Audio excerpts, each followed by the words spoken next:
ಸಿಂಹಾಸನದ ಮೇಲೆ ಕುಳಿತದ್ದಾತನ ಬಲಗೈಯಲ್ಲಿ ಒಂದು ಸುರುಳಿಯನ್ನು ಕಂಡೆನು. ಅದರ ಎರಡೂ ಪಕ್ಕೆಗಳಲ್ಲಿಯೂ ಬರೆದಿತ್ತು. ಅದು 7 ಮುದ್ರೆಗಳಿಂದ ಮುದ್ರಿತವಾಗಿತ್ತು.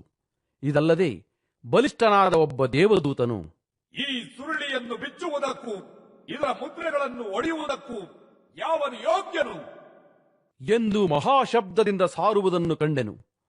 ಆ ಸುರುಳಿಯನ್ನು ಬಿಚ್ಚುವುದಕ್ಕಾದರೂ ಅದರೊಳಗೆ ನೋಡುವುದಕ್ಕಾದರೂ ಪರಲೋಕದಲ್ಲಿ ಆಗಲಿ ಭೂಮಿಯಲ್ಲಾಗಲಿ ಭೂಮಿಯ ಕೆಳಗಾಗಲಿ ಯಾವನಿಗೂ ಶಕ್ತಿ ಇರಲಿಲ್ಲ. ಆಗ ಸುರುಳಿಯನ್ನು ಬಿಚ್ಚುವುದಕ್ಕಾಗಲಿ ಅದರಲ್ಲಿ ನೋಡುವುದಕ್ಕಾಗಲಿ ಯೋಗ್ಯನಾದವನು ಒಬ್ಬನೂ ಸಿಕ್ಕಲಿಲ್ಲವಾದ ಕಾರಣ ನಾನು ಬಹಳವಾಗಿ ಅಳುತ್ತಿರಲು ಹಿರಿಯರಲ್ಲಿ ಒಬ್ಬನು ನನಗೆ, ಅಳಬೇಡ, ಅಗೋ ಯೂದನ ಕುಲದಲ್ಲಿ ಜನಿಸಿದ ಸಿಂಹವು ದಾವೀದನ ಅಂಕುರದವನು ಆಗಿರುವಾತನು ಜಯ ಹೊಂದಿದನು. ಆತನು ಆ ಸುರುಳಿಯನ್ನು ಅದರ 7 ಮುದ್ರೆಗಳನ್ನು ಬಿಚ್ಚುವನು ಎಂದು ಹೇಳಿದನು. ಸಿಂಹಾಸನವು 4 ಜೀವಿಗಳು ಇದ್ದ ಸ್ಥಳಕ್ಕೂ ಹಿರಿಯರು ಇದ್ದ ಸ್ಥಳಕ್ಕೂ ಮಧ್ಯದಲ್ಲಿ ಒಂದು ಕುರಿ ಕೊಯ್ಯಲ್ಪಟ್ಟದ್ದಾಗಿ ನಿಂತಿರುವುದನ್ನು ಕಂಡೆನು. ಅದಕ್ಕೆ 7 ಕೊಂಬುಗಳು 7 ಕಣ್ಣುಗಳು ಇದ್ದವು. ಅವು ಏನೆಂದರೆ ಭೂಮಿಯ ಮೇಲೆಲ್ಲ ಕಳುಹಿಸಲ್ಪಟ್ಟಿರುವ ದೇವರ 7 ಆತ್ಮಗಳು.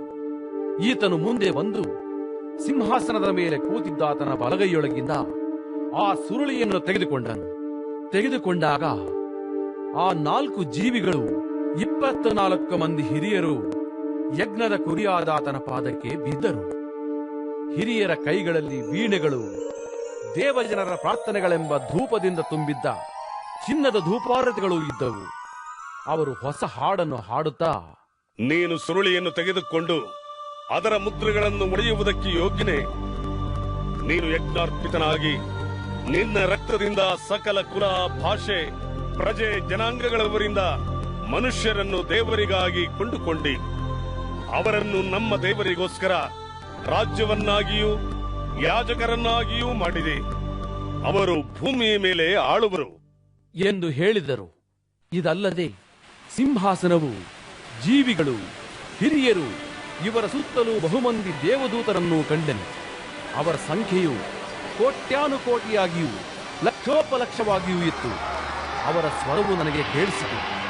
ಅವರು ಮಹಾಶಬ್ದದಿಂದ, ಬಲಿತನಾದ ಕುರಿಯಾದಾತನು ಬಲ, ಐಶ್ವರ್ಯ, ಜ್ಞಾನ, ಸಾಮರ್ಥ್ಯ, ಮಾನ, ಪ್ರಭಾವ, ಸ್ತೋತ್ರಗಳನ್ನು ಹೊಂದುವುದಕ್ಕೆ ಯೋಗ್ಯನು ಎಂದು ಹೇಳಿದರು.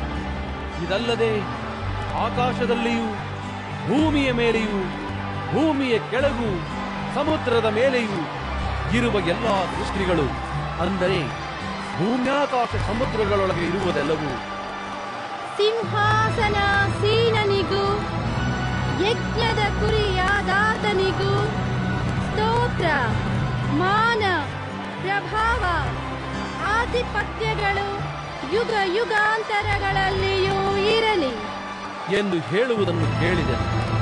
ಆಗ 4 ಜೀವಿಗಳು ಅಂದವು ಮತ್ತು ಹಿರಿಯರು ಅಡ್ಡ ಬಿದ್ದು ನಮಸ್ಕಾರ ಮಾಡಿದರು.